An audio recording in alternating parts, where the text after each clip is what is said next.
ಬಾಣಲೆ ಬಿಸಿ ಆಗ್ತಾ ಉಂಟು. ಬಾಣಲೆ ಆದ ತಕ್ಷಣ ಒಂದಿಷ್ಟು ಸ್ವಲ್ಪ ಒಗ್ಗರಣೆ ಹಾಕಲಿಕ್ಕೆ ಎಣ್ಣೆ, ಒಂದಿಷ್ಟು ಎಣ್ಣೆ,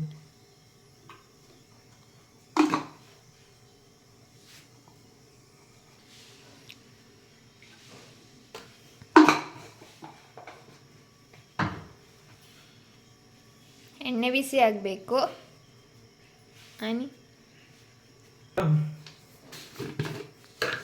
ಸ್ವಲ್ಪ ಸಾಸಿವೆ,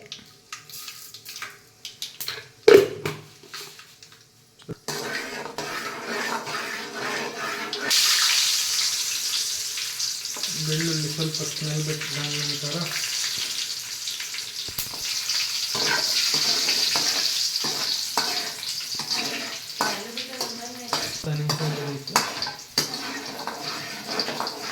ಅದು ಕಲರ್ ಚೇಂಜ್ ಆಗೋದು ಬೇಡವಾ?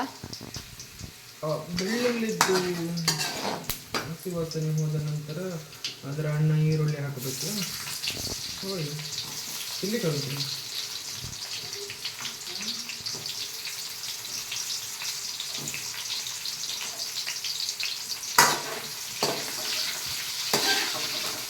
ಈರುಳ್ಳಿ ಹಾಕಿಬಿಟ್ಟ ನಂತರ ಈರುಳ್ಳಿ ಒಂದು ಸ್ವಲ್ಪ ಬೇಯ್ದ ನಂತರ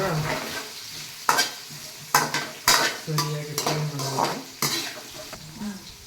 ಮೆಣಸು ಹಾಕಿದ್ವಿ.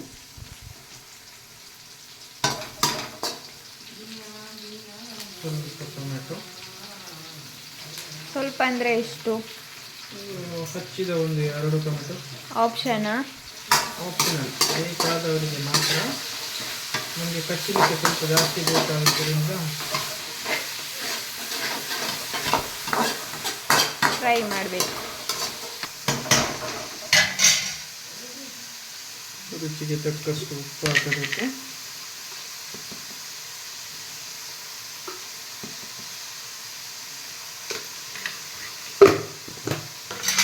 ಸ್ವಲ್ಪ ಅರಶಿನ,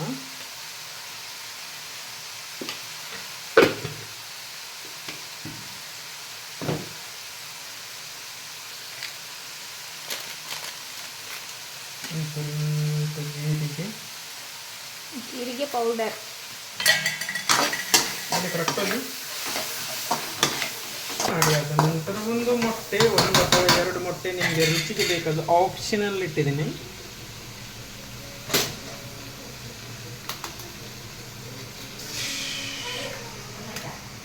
ಆಪ್ಷನಲ್ಲಿಗೆ ಒಂದು 2 ಮೊಟ್ಟೆ,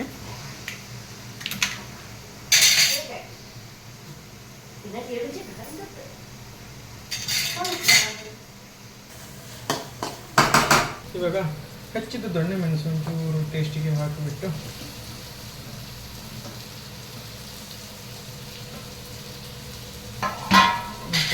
ಸ್ವಲ್ಪ ಫ್ರೈ ಮಾಡಿ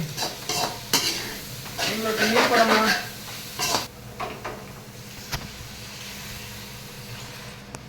ದೊಣ್ಣೆ ಮೆಣಸು ಯಾಕೆ ಹಾಕೋದು ಏನಂತಾರೆ, ಬೇಗ ಬೇಯುತ್ತೆ. ಬೇಗ ಬೇಯುತ್ತೆ.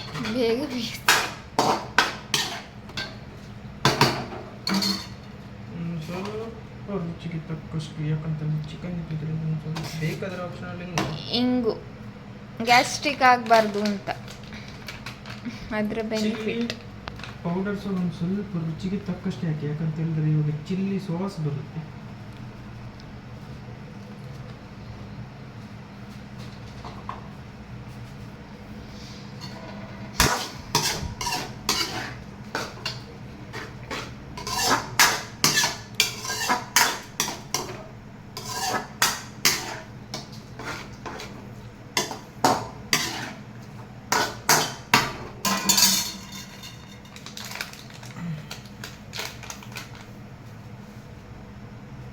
ಏನದು? ಕೊರಿಯಂಡರ್ ಪೌಡರ್ ಮತ್ತು ಗಾರ್ಲಿಕ್ ಪೇಸ್ಟ್, ಶುಂಠಿ ಬೆಳ್ಳುಳ್ಳಿ ಪೇಸ್ಟ್,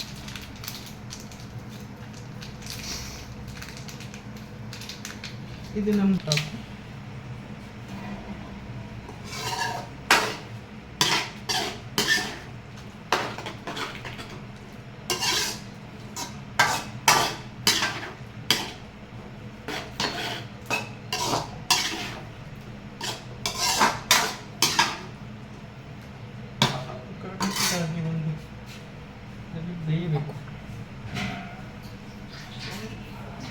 ಜಾಸ್ತಿ ಆಗುವುದಿಲ್ಲವಾ? 1 ರಿಂದ 1.5 ಗ್ಲಾಸ್ ನೀರು ಹಾಕಬೇಕು.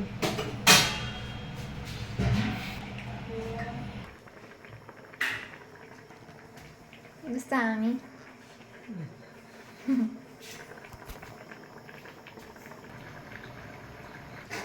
What next?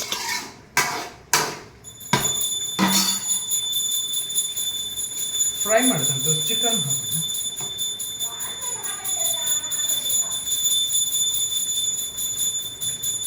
सोनी पूजा ಅಂತ ಸೈಡ್ ಕಾಂಬಿಡುತ್ತೆ ಚಿಲ್ಲಿ ಅಂತ ನೋಡಿ तू ते हाइड कर.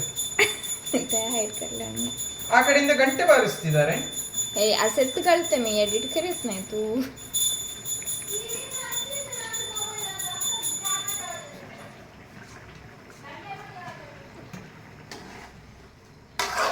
Mix well.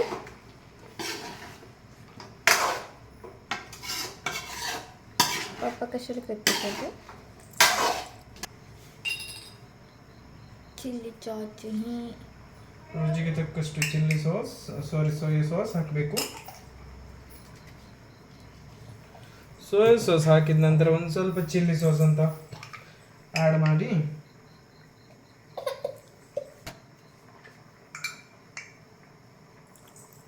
ಏನದು ಚಿಲ್ಲಿ ಸಾಸ್. ಸ್ವಲ್ಪ ಚಿಲ್ಲಿ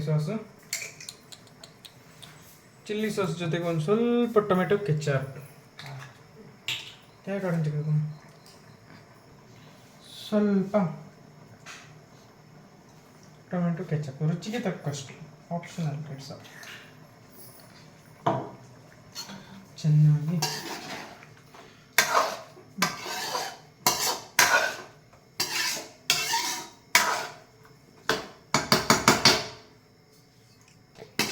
ಘಮ ಘಮ ಪರಿಮಳ ಬಂತು. ಎಸ್ ದಟ್ ಚಿಕನ್ ಚಿಲ್ಲಿ ಪರಿಮಳ ಅಂತ ಕೊನೆಗೆ ಕೊತ್ತಂಬರಿ ಸೊಪ್ಪು. ಡನ್.